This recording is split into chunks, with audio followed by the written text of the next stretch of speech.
America లాంటి దేశాల్లో ఉండేటువంటి దౌర్భాగ్యపు సంస్కృతి ఇప్పుడు మన ఇండియాలో ప్రవేశించింది. ఏంటో చెప్పనా, మొన్న ఈ మధ్య చదివి షాక్ అయ్యాను నేను.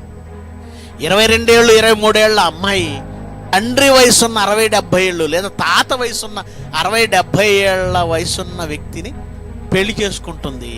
లేదంటే సహజీవనం ఏంటి 70-80 ఏళ్ళ ముసలుడుతానా. దీనికి వీళ్ళు పెట్టిన పేరేంటో తెలుసా? ఆ 70 ఏళ్ళ ముసలాడిని ఏమని పిలుస్తుంది తెలుసా? Sugar daddy. షుగర్ డాడీయా?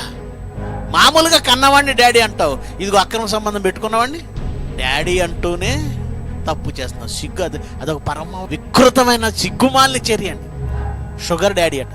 అలాగే యూత్ కూడా, కుర్రవాళ్ళు కూడా ఏమంటే తల్లి వయసు ఉన్నటువంటి వాళ్ళతో అక్రమ సంబంధం నేర్పుతూ షుగర్ మమ్మీ అట. ఎంత దరిద్రపు కల్చర్, ఎంత దౌర్భాగ్యపు కల్చర్. మీ సమాజంలో ఇది ఉంది, నివురుగప్పిన నిప్పులా ఉంది. మీ పిల్లల జాగ్రత్త. పిల్లరా, మీలో వాక్యం ఉందా? ఆలోచించి. లోకం ఎంత ఘోరంగా చెడిపోయింది, మరి మీలో వాక్యం ఉందా? ఆ వాక్యాన్ని బట్టి మీ ఆత్మ నిలబడుతుందా? అది కదా జీవింపజేసేది. శరీరం ఆత్మను కంట్రోల్ చేయటువంటి, ఆత్మ శరీరాన్ని కంట్రోల్ చేస్తుంది కదా, చేయాలి కదా.